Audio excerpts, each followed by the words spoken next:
One of the great things about Copilot agents is you can point it at a Word doc, an Excel file, a PowerPoint, a PDF, text, CVS, websites, etc. And it's super easy to create things because now we can do things like more complex tasks. Um, I can do interactive assistance. I can set up a chatbot in a matter of seconds. And let me go ahead and say, Yep. I am not a developer. I'm not a programmer. Welcome to Augmented You.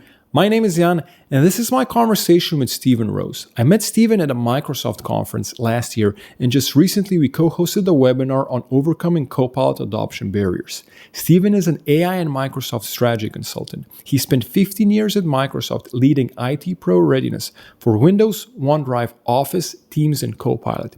He now continues to, together with a group of professionals at stephenlrose.com, help companies all over the world use existing tools more effectively while adopting new technologies and AI methodologies they need to stay ahead. In this episode, we discuss agentic capabilities emerging from Microsoft. He walks me through building a website chatbot in just a few minutes, and we explore what's next on Microsoft's AI roadmap. Enjoy.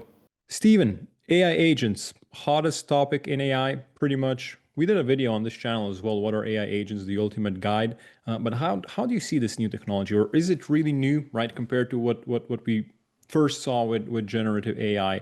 What do AI agents allow us to do? How do you see it? Well, we saw sort of the first thing was flow, was to set up workflows. Then we got into Power Apps and Power Platform, but those are nothing more than just a series of instructions, one set up to follow another, to follow another, to start to automate tasks like doing an invoice in Teams. Here's an Yeah. invoice, I'm going to sign it, who does it go to, let me know, etc. Now with AI coming in, people were like, well, how do I make this smart? And when you think about AI, there's really, especially with Copilot, it really is a prompt is the main way to enter your information. I have a question. I'm going to ask it. I'm prompted. I give it that instruction. It gives me back an answer, and that's it. If I want to ask more, it will give me suggestions, but it's a one-to-one transaction. So then folks said, well, great. Well, how do I take this a step further? How do I not have to continue to ask or suggest things, but have it ask me a series of questions and something, let's say, like a chatbot? But how could I take that even further and connect it to custom data sources? One of the great things about Copilot agents is you can point it at a Word doc, an Excel file, a PowerPoint, a PDF, text, CVS, websites, etc. And it's super easy to create things because now we can do things like more complex tasks. Um, I can do interactive assistance. I can set up a chatbot in a matter of seconds. And let me go ahead and say, Yep. I am not a developer. I'm not a programmer. I don't know any programming languages. I'm not good at that sort of stuff because the idea of having to go through 3,000 lines of code and find that missing dash or, Yeah. Yeah. the missing quotation mark is just not, I'm not Not built fun. for that. But I'm able to create some pretty basic agents and do that and create not only do that, but create a personalized experience without having any coding experience. This is the first time, and Microsoft has used the term citizen developer for Yep. ages. This Yep. is the first time I really feel that people could really be developers without having to be developers. And that's what that is. It, can process the prompt, it generates the response, it can connect to a variety of data sources and can give back answers. And that's really, this opens up, I think, a lot of interesting opportunities and ways for people to automate or find new ways to access information or automate access to information without having to go through a whole development process. Yeah, this is awesome. I kind of got two things, right? So one thing you said, which is interesting, a lot of the power comes from us being able to connect agents to our documents, to our files, right? You mentioned these, Yeah. Excel files and whatnot, so they can do useful Right, or stuff. SharePoint Yeah, site yeah, or a list or any one of those things. Yeah, you can't really do that in the past that easily. yeah, I can just have a 100-page PDF and say, you know what? Point this chatbot at that 100-page PDF and Yeah. we're good. We're ready to go. And that's something that you've not really been able to do before in the past. Yep, yep, yep. And then the second thing that's really exciting, right, is you don't have to be this, coding genius to get something out of this technology, right? You can be, you can just be, let's say, a regular person and do something Right. cool with it, right? Awesome. And you're Yeah. going to show us Or more of even that. Yeah, and even at its simplest level, you may say, you know what, this needs to be more complex, but I'm going to create a basic version of this. I'm then going to Yeah, sit down with the developer and say, hi, I have this. What would it take then to do this, this, and this? Where then maybe someone with more expertise can come yeah, in and do that. But getting that first level done and that basis becomes a really key thing. So, I think this is going to be a big area of growth for a lot of companies where they're now using Copilot, they're using prompts, they're saving prompts, they're sharing prompts, and going, great. How do we now get to the next level? Now, we had talked earlier about what it takes to make Copilot successful. That's really yeah, phase one. Phase yeah, two is really leveraging prompts, creating your own, saving them, sharing them with other people via Teams. That's really phase two. This is really phase yeah. three. That once you've got phase two down, it's like, great, how do we start to automate this or take this to the next level? And that's really what we're talking about here. Yeah. Okay. So a lot of it is in the automation capabilities, right? But how Hmm. are let's automation is nothing new in that sense. We've seen similar, not similar, but solutions that allowed us to automate certain workflows before. How Right. are AI agents different, right? Are they more powerful? Are we now able to automate more things? How are they different? Well, I think in the past, using Power Apps, Power Platform, you had to have some technical expertise to be able to do that. Creating a flow was pretty simple. But again, if something, you had to stick with a very specific set of variables.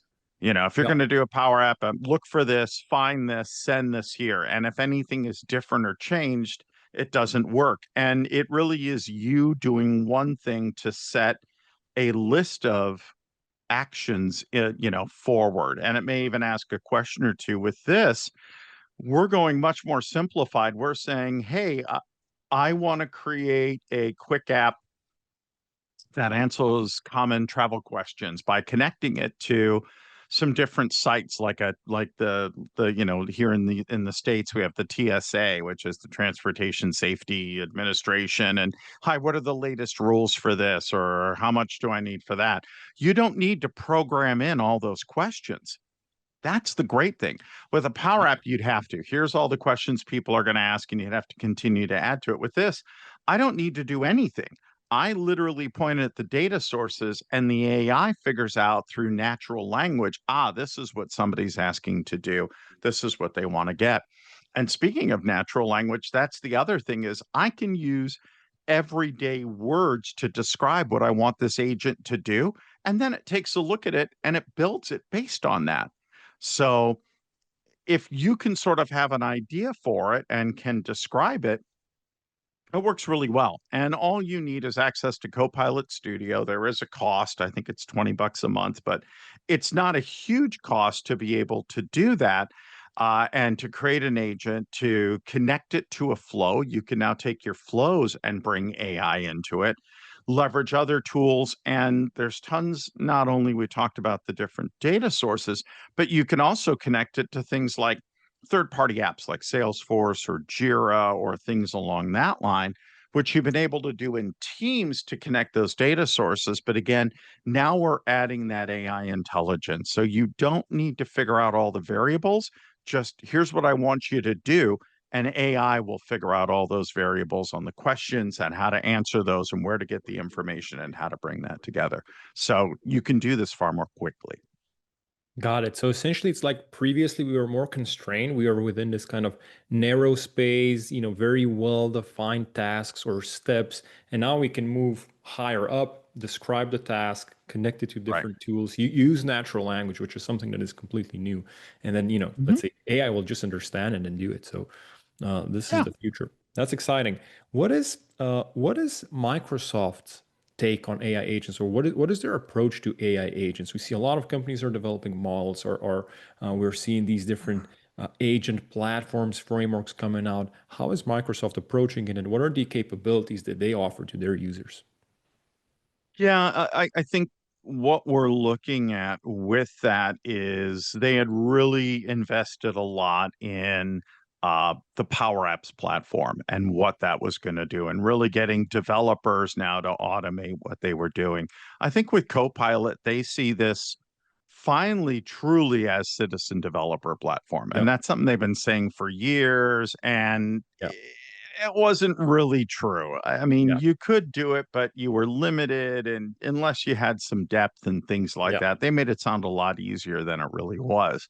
I think with this, we really do have that chance where if you are a developer, you can go in and create some very, very complex things with Copilot agents. You can go in, connect it to this, do this, create complex workflows, connect it to third-party apps, bring in Power Apps and Power Platform and things like that. But I think that's what's great is you can use it at a very simple level and do some very basic things, or you can build upon the complexity of that. And that's something where really to learn Power Platform, if you weren't a developer, you had to sit a lot of hours of classes. I went into Copilot Studio without taking any classes, created some basic agents, and went, oh, this is cool. Now I want to go learn more. And then I'm going on Learn and I'm taking some of the classes there and learning how to build upon that and do more. So I'm able to do a lot more with free tools and free learning and kind of taking myself to the next level. But they're really doubling down on this, and they see this as, again, that third stage for power users and for employees to be able to do those things. And from Microsoft's standpoint, it's using more Azure, which is what they're trying to get at, yeah, is yeah, more Azure is better for them. yeah, So it does use Azure, and that's something to keep in mind. That was a big concern for people when Flow first came out, was it just popped up in the app and people started playing with it, and all of a sudden, every time you ran a Flow, it used some Azure usage. So that is a cautionary tale, is with Copilot Studio, if you let everybody create them, you could start to get a larger Azure bill for every yeah, time people are running these things. Now, the difference is a flow would run in the background, or a Power App may run in the background automatically. This is something you generally will want to invoke depending on how you're using it. So it's a little bit different, but that is something to kind of keep in mind as you do that. got it. Understood. What is the What's the difference between a regular prompt? So people have gotten used to, let's say, these conversational AI interfaces, right? I ask a Yeah. question, I put a prompt in, I get an answer back, and even in Microsoft, in Copilot, I can do the same thing. How is a Copilot agent different? Well, the first thing is it can handle more complex tasks, where a prompt is really a one and done. You ask a question, you get an answer, you're done. Copilot may suggest other things, but you would have to ask an additional question or know what you want to ask to get more out of that. So a prompt is a just do it. It's a specific instruction or a single question that's given, where an agent processes that prompt and then generates a response. And it has a variety of capabilities and tools to understand that, retrieve that information, and provide that answer, and then continue to move forward. So we can look at things like complex tasks, interactive assistance. I'll show you how easy it is to put together kind of a chat bot on your Yeah, website. It's a more personalized experience. I think when you take a look at when you click a chat bot, um, it's really limited. If you don't ask the question a certain way, it goes, nope, I yeah, can't really help you. I can't really do that. With this, it goes, okay, I see what you're asking. Here's two or three different things. Which of these do you want? And it doesn't have to follow this question answer logic flow. You can color outside the lines, I like to say. And that's something really great. It allows for real time collaboration with that. It's using natural language processing. That's the other thing, too, is if people don't speak English, and if you're creating a set of instructions with English language, things can mean different things in other languages, be treated differently. With AI, it goes, oh, this is, traditional Chinese or Mandarin or Spanish or French or whatever. it can then figure that out, know the nuances of that language, and bring that in, something you would have to program ahead of time. Um, those are just a few of the things that we see Yep. when we start to do that. But the key thing is you don't need to know what the follow-up is. It's Yep. automatically going to ask you, start to bring that forward and allow you to ask questions in a way that makes sense to you, not that makes sense to the person who created it. Got it. So essentially, that starting point is somewhat similar, right? It's still a prompt, but then what happens next? This is where the difference Right. is. It's not just a response, but it can be a workflow. It's reasoning. It's bringing in other tools and so on. Exactly. And it can be smart. For example, Yep. I'm going to show how to build a website Q&A. I did one for my own website. I'll show you how easy that is to recreate. But what's great is I said, um, I'm looking for information on this. And it not only took a look at my website, but it took a look at all of the videos that I have on YouTube that I'm bringing up through my website, looked through all those videos and found all of the videos that, even though it wasn't in the title or it wasn't in the description, had information on those topics and brought that forward because there were transcripts that it was able to ingest and look at and have ahead of time. That's something I can't really do with a regular Yep. chatbot. It wouldn't know to go that deep or know what that was or how to look for it. That's a huge difference. And now you can add voice to it, so you can Yep. talk to the agent can talk back to you. Yep. That's something else that you really can't do with these other tools to make it even more personalized. And that's really what we're talking about, is that personalized experience. Yeah. So would you say that interaction between, let's say, a human and a machine in that regard is becoming much more human-like, whereas before, you had these commands, but now you can kind of just, phrase or essentially have a conversation with it. Do you think this is where we're going? I think it's much more natural. I don't want to use the term human like, because that's Yep. always a weird thing and people have different levels of that. But I think it's more natural, being able to use natural language. And I think Yep. that's really the key. I can ask a question that makes sense to me. It's able to understand it or ask for more information or give you some parameters and come back. That's really the key thing that we want to get from people, that it's a more natural interaction that makes sense, and you don't need to know anything. You don't ever have to have done anything like this. And as a person, depending on your age, level of experience doing this, you're going to be able to have that kind of same level. I love, one of my favorite features in Copilot is, hi, I'm trying to understand this. Explain it to me like I'm 12 years old. And agents can do the same thing too, is so what you're saying is this, or hey, with like a TSA one. So if I have a thing of toothpaste that's 3.7 ounces, is that going to be allowed? And it can say, no, Yeah. that isn't based on this. That didn't have to be programmed in there. Or what if I'm bringing baby formula? Baby formula is accepted no matter how much you bring, but just be aware of this. So again, those variables and people asking real questions that can get those answers. So it's a more natural Yep. experience. Yep. Makes a lot of sense.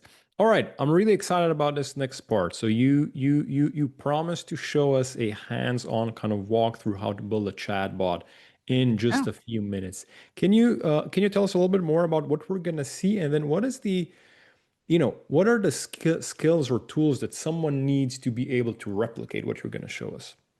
Yeah. Well, let's take a look at Copilot Studio and kind of show you what Copilot Studio looks like, because that's a really good place to start. So, give me a Yep. second. I'm going to go ahead and share, Yep. and we'll bring up Copilot Studio. All right. So we're here at Copilot Studio. Whoops, here we go. And we're home. It's We're great. Yeah, now we can see Can you it. see it? Now we're good. Great. Yeah, we're Okay. good. And over here on the left, you have a create button, which we'll get into in a moment. You have something called agents. These are agents that you've created. And notice you can import agents. So if you built an agent, you can actually share that with me and I can bring it in and I can import it and customize it and make it my own, which is great. We also can do what's called agent flows. So we can bring those in.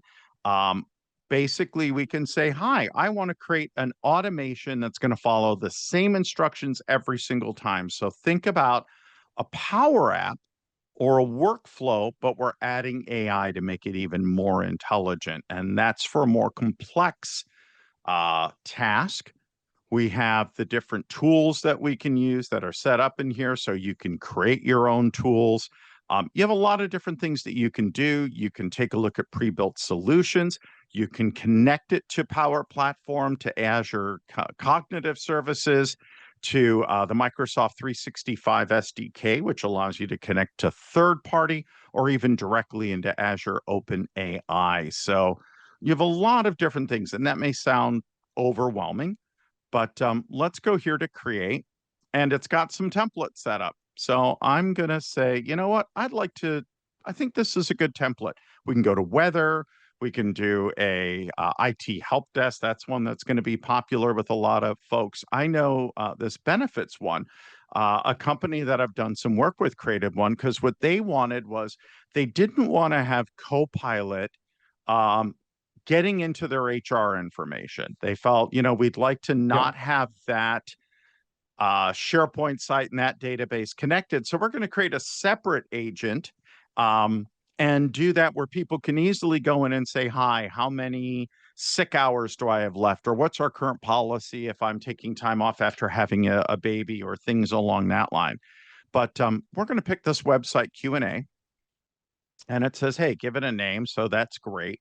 And this is the description. We can change that description, but we've written in, this is an agent that can answer common questions from users using the content of your website.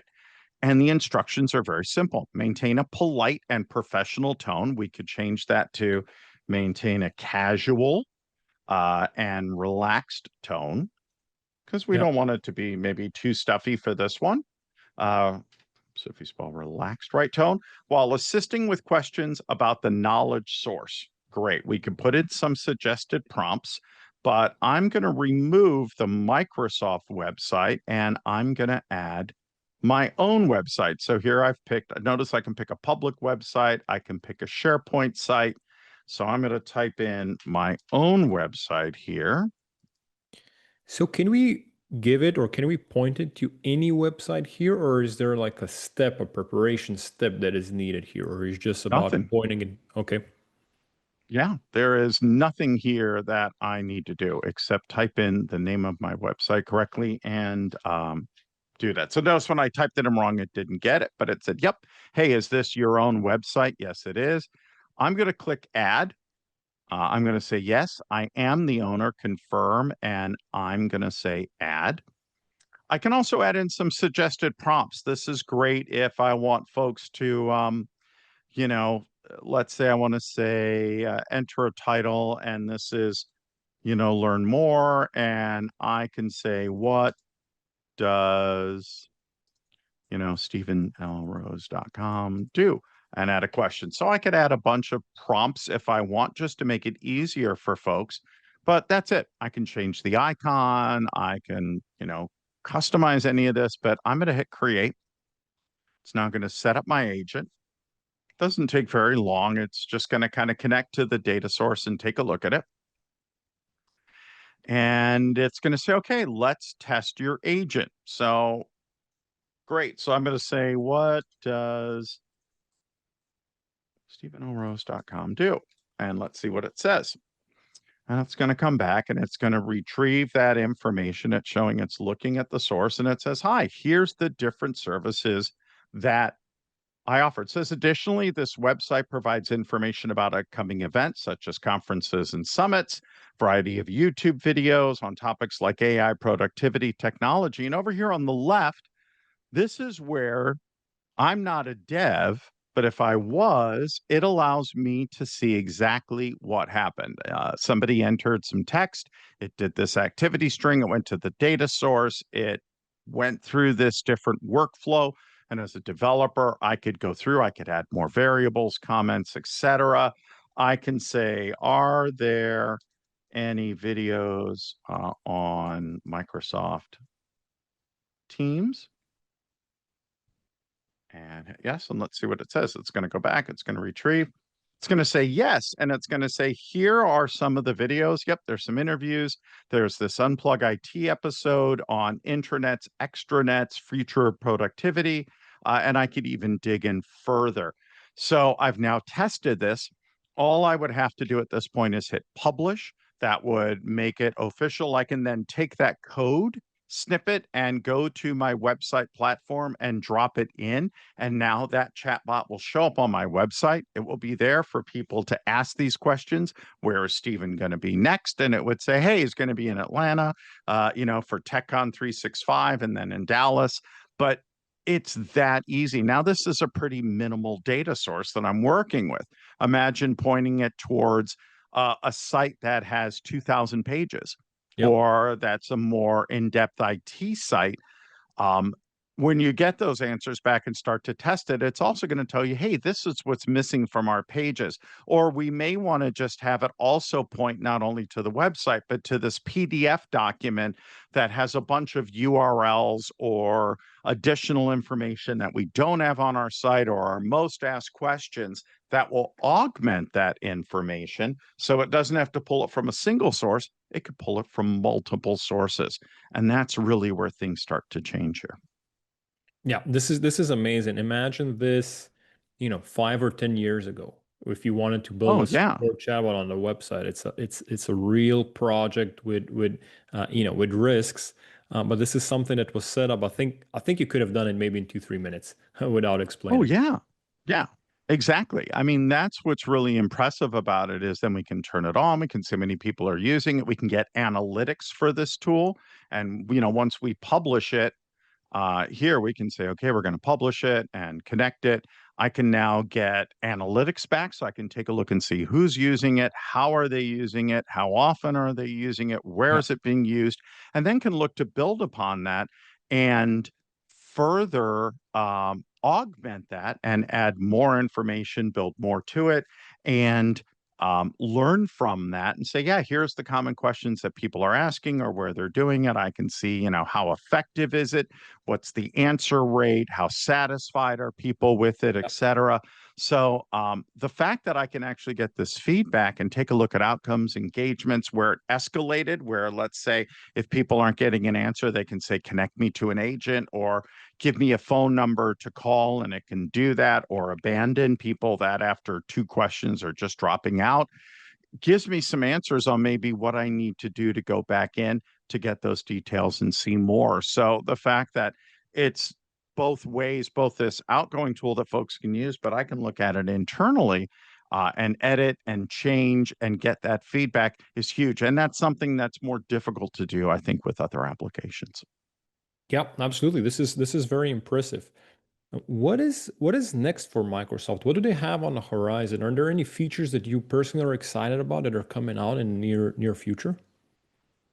I think there's a lot of stuff. I'm very excited about the research and analytics tool that has just come to Copilot. Um, I'll give you a real world example of how I used it and thinking about the amount of time this would have taken. I don't know if I talked about this in your previous show, but um, in the research tool, my wife works for a non-for-profit, and one of the things she was trying to figure out was what are the various companies that donate money to non-for-profits that are located on Seattle's east side. And in addition, what's the process? Because when you go to their websites, it's very hard to see where this is and how you submit and all of this. And I asked that question to researcher. I said, hi, so what I'm looking for, what times a year do they give? How much money have they given? What types of companies do they give it to? How do you do this? Is there any commonality between the types of non-for-profits that they donate to? And I set it off. It took it about 15 minutes, and it came back with a 30-page in-depth report that gave me all of that information. Yeah, It would have taken days, if not yeah, weeks, yeah, to find all that. I simply turned it into a PDF with links, gave it to my wife. She's like, this is amazing. How long did it take you to pull yeah, together? I'm like, 15 minutes. And yeah, she's like, you have to show me how you did that. That's insane. That much time. Think about, as you are a person in the medical field that is like, hey, I'm yeah, dealing with this rare disease. I want you to give me all the information that's published in the last year and a half on this. Or going even further, um, compare these three drugs. What are the positives and negatives? And what are the gaps? what's still missing from this if we're going to develop our own drug? What are the gaps or things that aren't being done, or the common things that people are asking for? Things change every day, technology, engineering, all of this. To be able to say, give me a primer and get me up to speed on this Yeah. with the most recent information that's published, assuming you're pointing it and it's going to good information sources, and that's always the key to take a look at. And building that for yourself is huge. It's going to allow people to stay up to date on information that could literally save lives, save billions of dollars, could create whole new industries in ways that people haven't. And I'm really curious to see with the researcher and analytics, if they've been able to do this, what else can they do that's going to do this? On the negative side, on the downside of Copilot, the Copilot web is still far behind where ChatGPT is Yeah. because they're not using the most current engine. They have to kind of take a look at those engines and make sure they've been tried and true and tested. And, today there was an article that, Elon Musk's Grok engine is spitting out anti-Semitic answers for things. So you really need to Yeah. test those. So I'd love to see the time between these latest engines, which really bring speed and accuracy, and the amount of time that we get them into a tool like Copilot reduce. So that's something I'd like to see get improved. But I'm excited to see, as we take a look what's coming forward, more of these tools. I think, the new creative tool that will create graphics and things like that, that's now part of PowerPoint, where instead of using the same sort of images, you can say, hey, create a custom graphic. I did one yesterday for a presentation that was have someone working with someone from the elderly that has Alzheimer's. And one of the things that I liked was it was a variety of images with both minority and non-minorities, male, female. It was a really nice diversity of people in those photos. And that's something where if I was just looking at stock images, I would have to start asking a lot more questions and maybe not find what I want.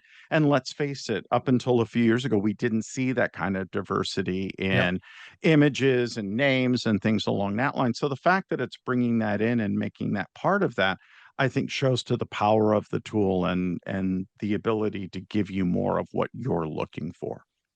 Yeah, yeah. Looking into the future. So this technology, as it is, it's very powerful. You showed a great demo of how easy it is to set up a website chatbot, and it's progressing very, very quickly. Some people are worried, right? This is, it's very powerful. It's gonna impact what I do, what we Sure. do. And one thing to be heavily focused on this show is helping people understand this technology better and helping them navigate. What would you tell people who ask, how can I prepare for this? What should I do to prepare for this? Right? This is powerful. I'm sure I can do something with it. What would you say? Yeah. And how do you personally stay on top of everything? I read a lot. I go to a lot of the key websites. I think it's really important to stay up. I have several tools that go out, including Copilot, and I'll say, hi, gather me once a week the latest articles on these topics that I'm interested in, and go ahead and send them to me. And what it does is it posts it for me in a loop page.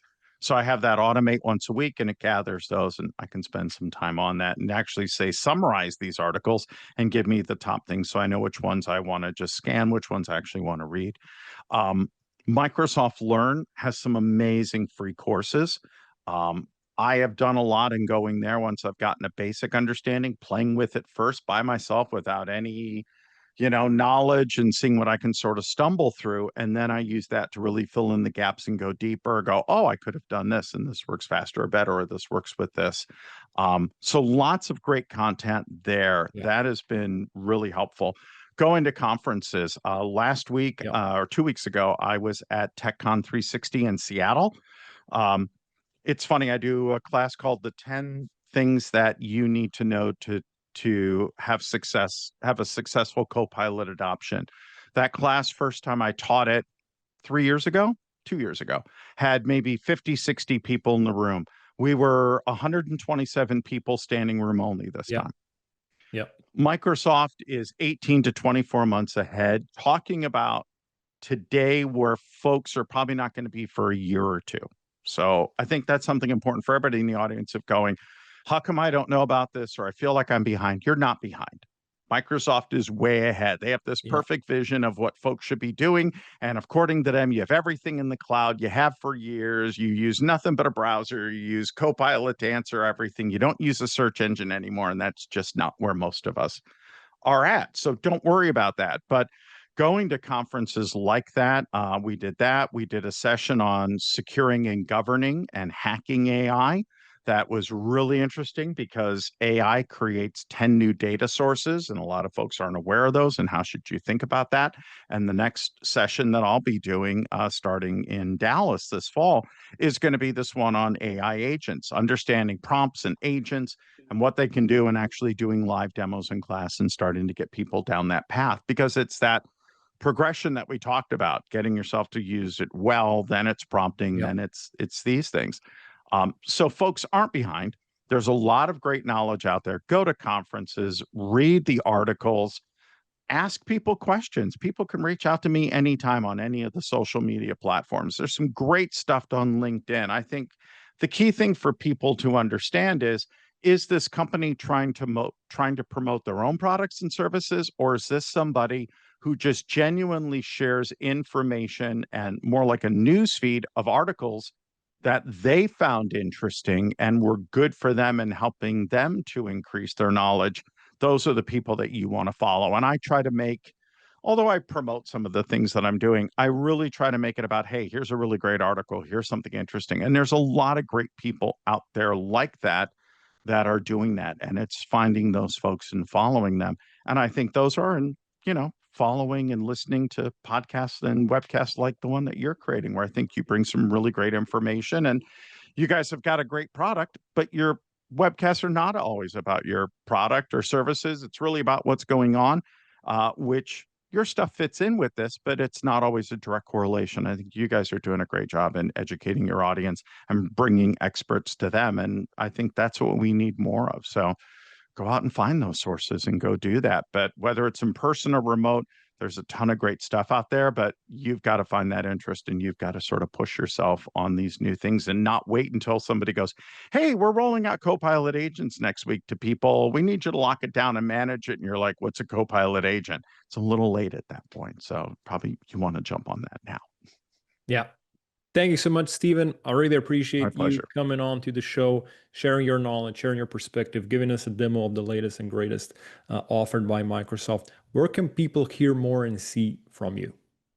Yeah, of course, check out my website, stephenlrose.com. I'm going to be at TechCon 365 in Atlanta next month. I'll be at the one in Dallas in November.